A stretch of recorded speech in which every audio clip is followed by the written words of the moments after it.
The story had held us round the fire sufficiently breathless, but except the obvious remark that it was gruesome, as on Christmas Eve in an old house a strange tale should essentially be, I remembered no comment uttered till somebody happened to note it as the only case he had met in which such a visitation had fallen on a child.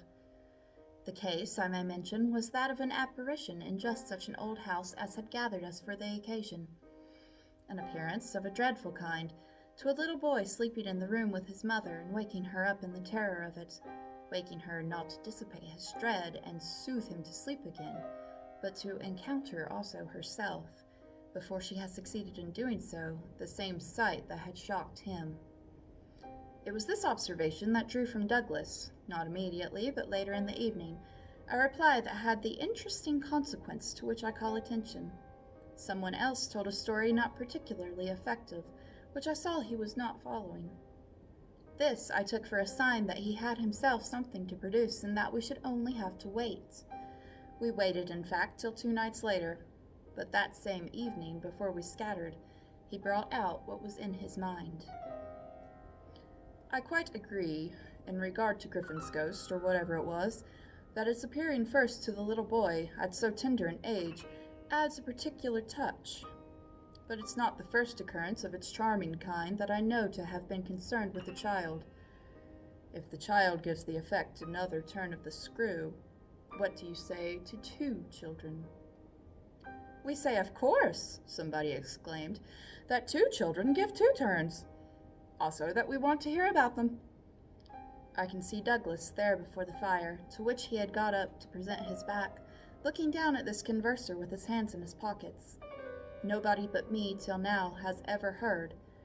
It's quite too horrible. This was naturally declared by several voices to give the thing the utmost price, and our friend, with quiet art, prepared his triumph by turning his eyes over the rest of us and going on. It's beyond everything. Nothing at all that I know touches it. For sheer terror? I remember asking. He seemed to say it wasn't so simple as that, to be really at a loss how to qualify it. He passed his hand over his eyes, made a little wincing grimace. For dreadfulness. Oh, how delicious! Cried one of the women. He took no notice of her. He looked at me, but as if, instead of me, he saw what he spoke of. For general uncanny ugliness and horror and pain. Well then, I said, just sit right down and begin. He turned round to the fire, gave a kick to a log, watched it an instant. Then, as he faced us again, I can't begin. I shall have to send to town.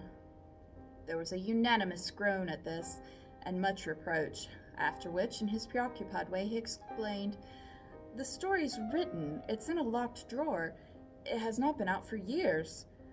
I could write to my man and enclose the key. He could send down the packet as he finds it.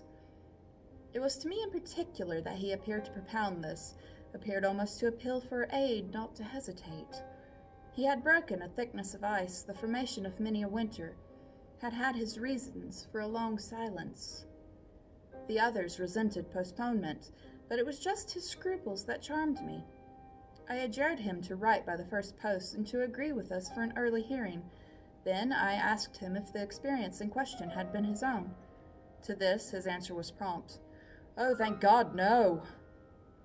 And is the record yours? You took the thing down. Nothing but the impression. I took that here.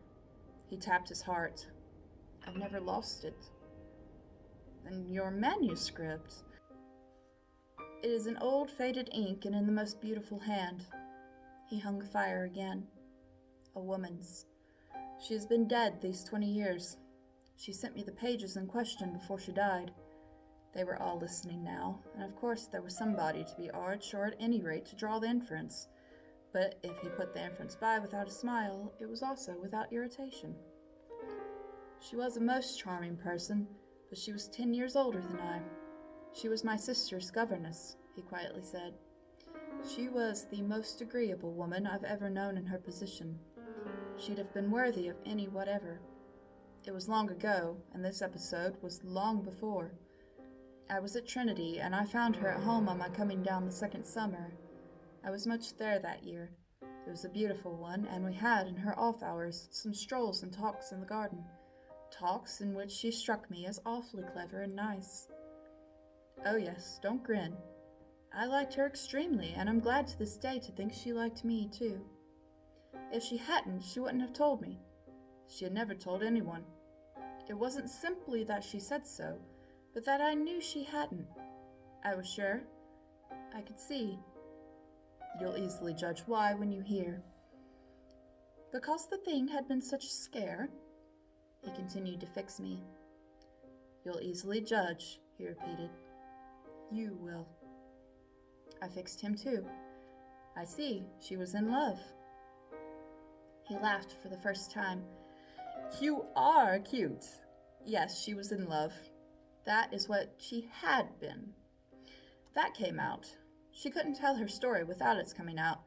I saw it, and she saw I saw it, but neither of us spoke of it.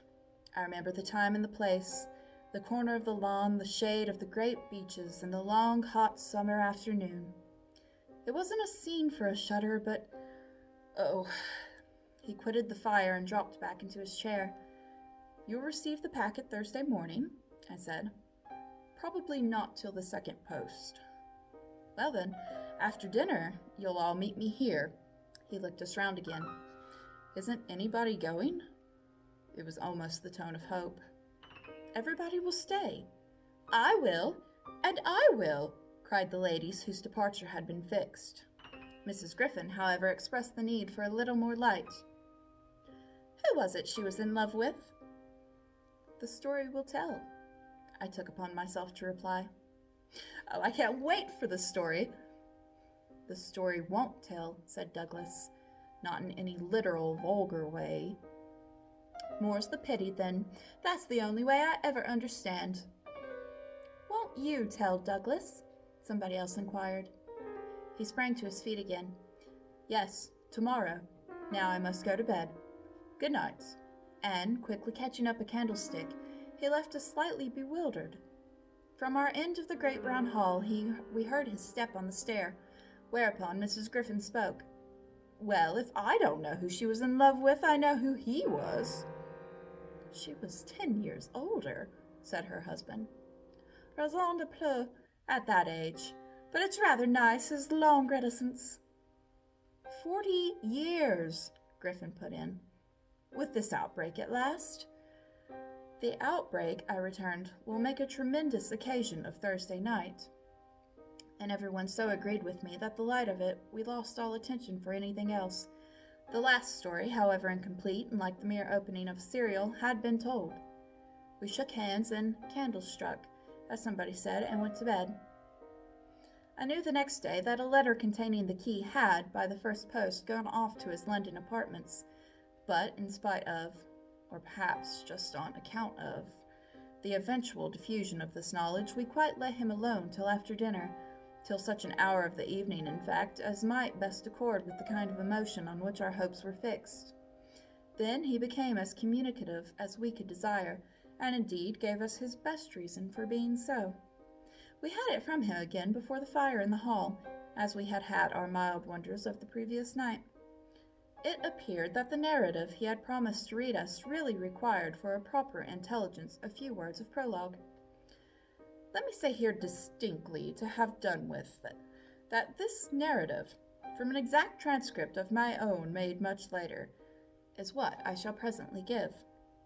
Poor Douglas, before his death, which it was in sight, committed to me the manuscript which reached him on the 3rd of these days, and that, on the same spot with immense effect, he began to read to our hushed little circle on the night of the 4th. The departing ladies who had said they would stay didn't, of course, thank heaven, stay. They departed in consequence of arrangements made, in a rage of curiosity, as they professed, produced by the touches of which he had already worked us up. But that only made his little final auditory more compact and select, kept it, round the hearth, subject to a common thrill. The first of these touches conveyed that the written statement took up the tale at a point after it had, in a manner, begun.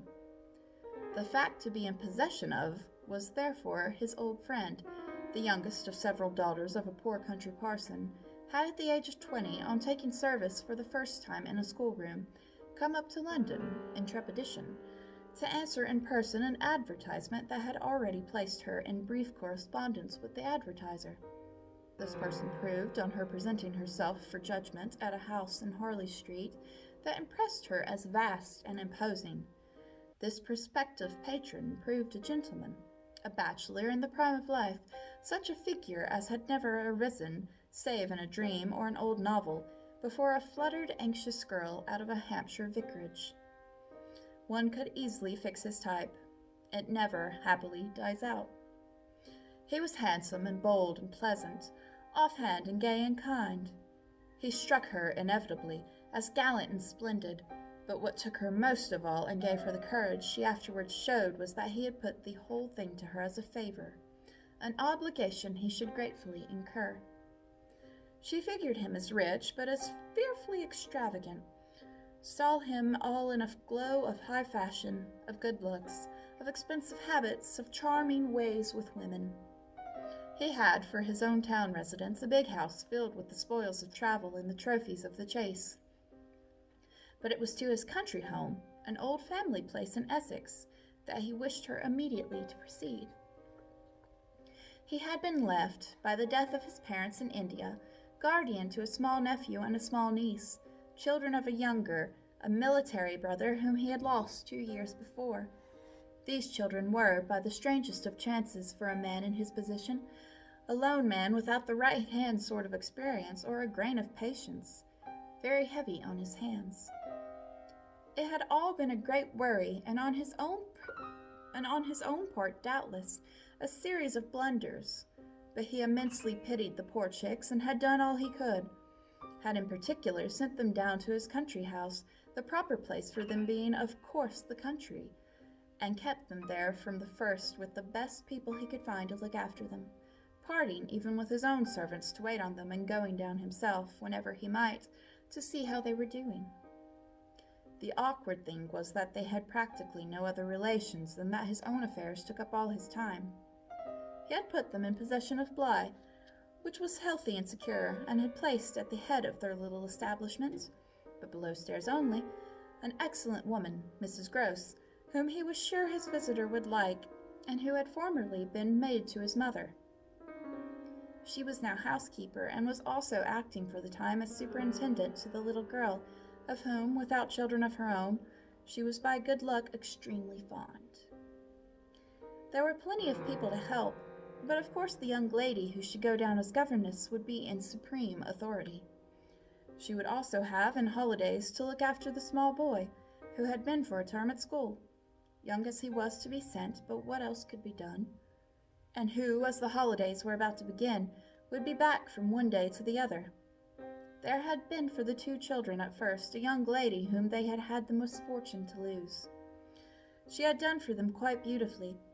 She was a most respectable person, till her death, the great awkwardness of which had precisely left no alternative but the school for little Miles.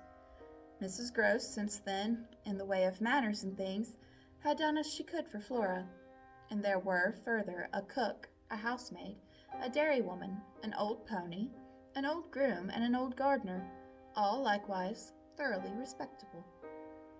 So far had Douglas presented his picture when someone put a question. "And what did the former governess die of? Of so much respectability?" Our friend's answer was prompt. "That will come out, I don't anticipate."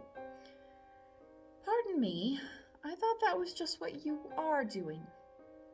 "In her successor's place," I suggested, "I should have wished to learn if the office brought with it necessary danger to life," Douglas completed my thought. She did wish to learn, and she did learn.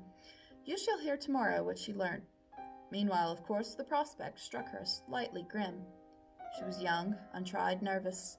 It was a vision of serious duties and little company, of really great loneliness. She hesitated, took a couple of days to consult and consider. But the salary offered much exceeded her modest measure, and on a second interview she faced the music. She engaged.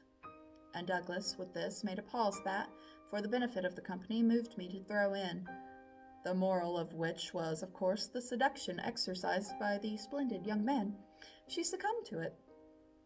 He got up and, as he had done the night before, went to the fire, gave a stir to the log with his foot, then stood a moment with his back to us. She saw him only twice. Yes, but that's just the beauty of her passion. A little to my surprise on this, Douglas turned round to me. It was the beauty of it. There were others, he went on, who hadn't succumbed. He told her frankly all his difficulty, that for several applicants the conditions had been prohibitive. They were somehow simply afraid. It sounded dull, it sounded strange, and all the more so because of his main condition, which was that she should never trouble him, but never, neither appeal nor complain nor write about anything, only meet all questions herself, receive all moneys from his solicitor, take the whole thing over, and let him alone. She promised to do this, and she mentioned to me that when, for a moment, disburdened, delighted, he held her hand, thanking her for the sacrifice, she already felt rewarded. But was that all her reward? One of the ladies asked. She never saw him again. The next night, by the corner of the hearth, in the best chair, he opened the faded red cover of a thin, old-fashioned, gilt-edged album. The whole thing took indeed more nights than one, but on the first occasion the same lady put another question. "What's the title?" "I haven't one." "Oh, I have," I said. But Douglas, without heeding me, had begun to read with a fine clearness that was like a rendering to the ear of the beauty of his author's hand. "I remember the whole beginning as a succession of flights and drops, a little seesaw of the right throbs and the wrong. After rising in town to meet his appeal, I had at all events a couple of very bad days. Found all my doubts bristle again, felt indeed sure I had made a mistake. In this state of mind I spent the long hours of bumping, swinging coach that carried me to the stopping place at which I was to be met by a vehicle from the house. This conveyance, I was told, had been ordered, and I found, toward the close of the June afternoon, a commodious flight in waiting for me. Driving at that hour on a lovely day through the country, the summer sweetness of which served as a friendly welcome, my fortitude revived, and, as we turned into the avenue, took a flight that was probably but a proof of the point to which it had sunk. I suppose I had expected, or had dreaded, something so dreary that what greeted me was a good surprise. I remember as a thoroughly pleasant impression the broad, clear front, its open windows and fresh curtains, and the pair of maids looking out. I remember the lawn and the bright flowers and the crunch of my wheels on the gravel, and the clustered treetops over which the rooks circled and called in the golden sky. The scene had a greatness that made it a different affair from my own scant home, and there immediately appeared at the door, with a little girl in her hand, a civil person who dropped me as decent a curtsy as if I had been the mistress or a distinguished visitor. I had received in Harley Street a narrower notion of the place, and that, as I recalled it, made me think the proprietor still more of a gentleman, suggested that what I was to enjoy might be in matter beyond his promise. I had no drop again till the next day, for I was carried triumphantly through the following hours by my introduction to the younger of my pupils. The little girl who accompanied Mrs. Gross affected me on the spot as a creature too charming not to make it a great fortune to have to do with her. She was the most beautiful child I had ever seen, and I afterwards wondered why my employer hadn't made more of a point to me of this. I slept little that night. I was too much excited, and this astonished me too, I recollect, remained with me, adding to my sense of the liberality with which I was treated. The large impressive room, one of the best in the house, the great state bed, as I almost felt it, the figured full draperies, the long glasses in which, for the first time, I could see myself from head to foot, all struck me, like the wonderful appeal of my small charge, as so many things thrown in. It was thrown in as well, from the first moment, that I should get on with Mrs. Gross in a relation over which, on my way in the coach, I fear I had rather brooded. The one appearance, indeed, that in this early outlook might have made me shrink again was that of her being so inordinately glad to see me. I felt within half an hour that she was so glad. Stout, simple, plain, clean, wholesome woman. as to be positively on her guard against showing it too much. I wondered even then a little why she should wish not to show it, and that, with reflection, with suspicion, might of course have made me uneasy. But it was a comfort that there should be no uneasiness in my connection with anything so beatific as the radiant image of my little girl, the vision of whose angelic beauty had probably more than anything else to do with the restlessness that, before morning, made me several times rise and wander about my room to take in the whole picture and prospect, to watch from my open window the faint summer dawn, to look at such stretches of the rest of the house as I could catch, and to listen while in the fading dusk the first birds began to twitter, for the possible recurrence of a sound or two, less natural and not without but within, that I had fancied I had heard. There had been a moment when I believed I recognized faint and far the cry of a child. There had been another when I found myself just consciously staring as the passage before my door a light footstep echoed.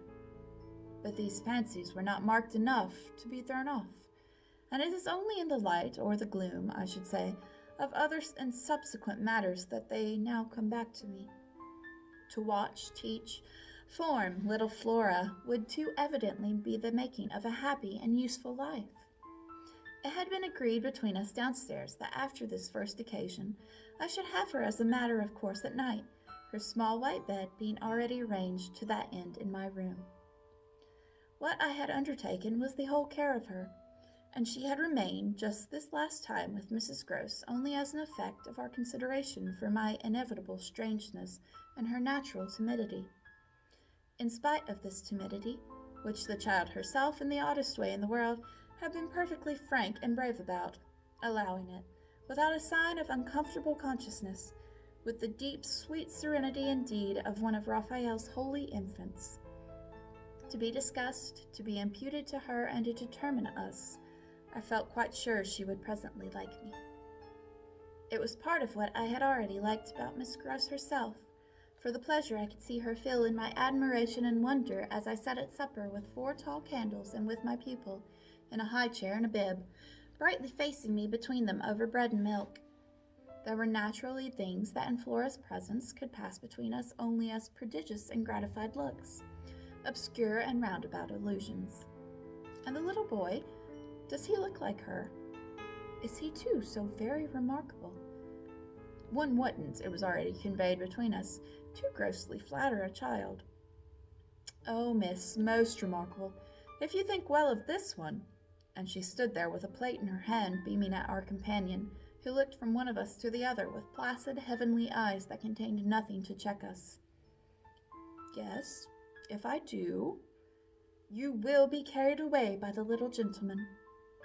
Well, that, I think, is what I came for, to be carried away. I'm afraid, however, I remember feeling the impulse to add, I'm rather easily carried away. I was carried away in London.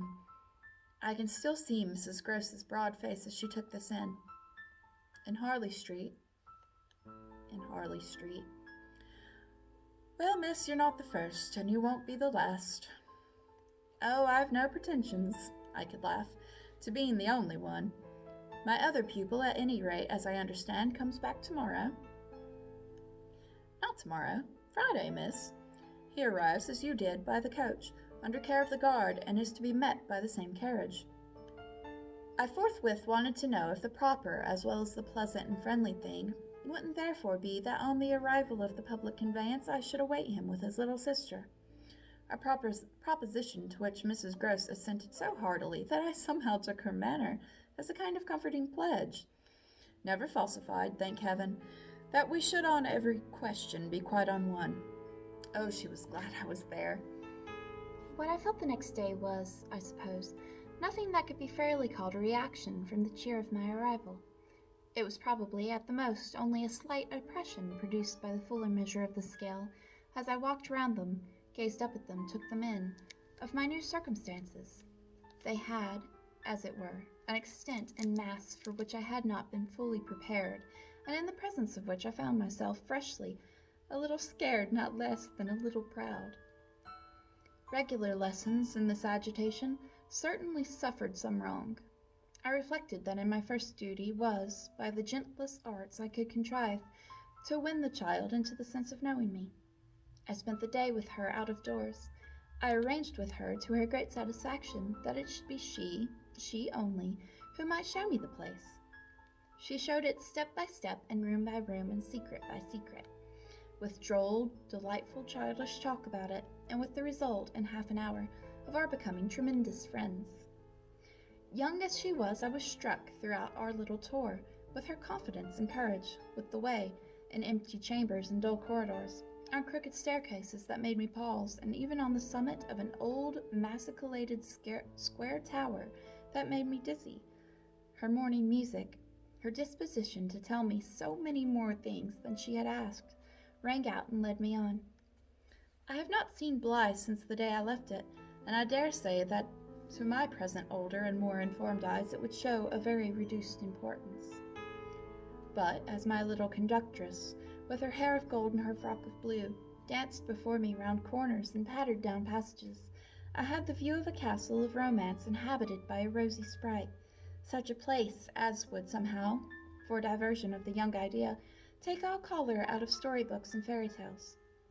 Wasn't it just a storybook over which I had fallen a doze and a dream? No. It was a big, ugly, antique but convenient house, embodying a few features of its building, but still older, half displaced and half utilized, in which I had the fancy of our being almost as lost as a handful of passengers in a great drifting ship. Well, I was strangely at the helm. This came home to me when, 2 days later, I drove over with Flora to meet, as Mrs. Gross said, the little gentleman, and all the more for an incident that, presenting itself the second evening, had deeply disconcerted me. The first day had been, on the whole, as I have expressed, reassuring, but I was to see it wind up on a change of note. The post-bag that evening, it came late, contained a letter for me which, however, in the hands of my employer, I found to be composed but of a few words enclosing another, addressed to himself, with a seal still unbroken. This, I recognize, is from the headmaster, and the headmaster's an awful bore. Read him, please. Deal with him. But mind you don't report. Not a word. I'm off. I broke the seal with a great effort, so great a one that I was a long time coming to it. Took the unopened missive at last up to my room, and only attacked it just before going to bed. I had better have let it wait till morning, for it gave me a second sleepless night. With no counsel to take the next day, I was full of distress, and it finally got so that the better of me that I determined to open myself at least to Mrs. Gross. What does it mean? The child's dismissed his school. She gave me a look that I remarked at that moment, then, visibly, with a quick blankness, seemed to try to take it back. But aren't they all? Sent home, yes, but only for the holidays. Miles may never go back at all. Consciously, under my attention, she reddened. They won't take him? They absolutely decline. At this she raised her eyes, which she had turned from me. I saw them fill with good tears. What has he done? I cast about. Then I judged best simply to hand her my document, which, however, had the effect of making her, without taking it, simply put her hands behind her. She shook her head sadly. Such things are not for me, miss. My counselor couldn't read. I winced at my mistake, which I attenuated as I could, and opened the letter again to repeat it to her. Then, faltering in the act and folding it up once more, I put it back in my pocket. Is he really bad? The tears were still in her eyes. Do the gentlemen say so? They go into no particulars. They simply express the regret that it should be impossible to keep him.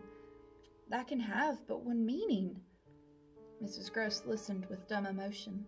She forbore to ask me what this meaning might be, so that, presently, to put the thing with some coherence and with the mere aid of her presence to my own mind, I went on, that he's an injury to the others. At this, with one of the quick turns of simple folk, she suddenly flamed up. Master Miles, him an injury! There was such a flood of good faith in that, though I had not yet seen the child, My very fears made me jump to the absurdity of the idea.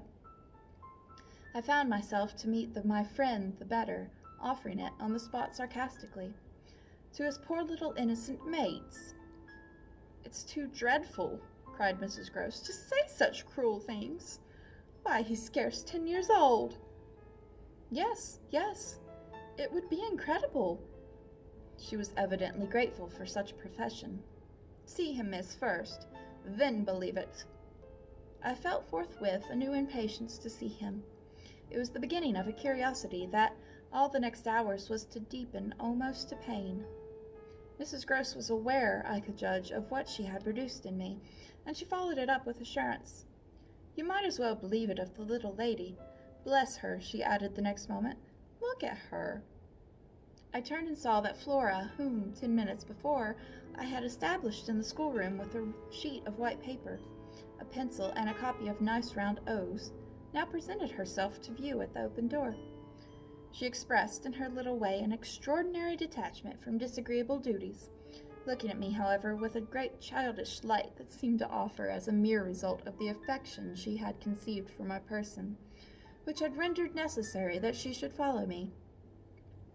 I needed nothing more than this to feel the full force of Mrs. Gross's comparison, and catching my pupil in my arms, covered her with kisses in which there was a sob of atonement.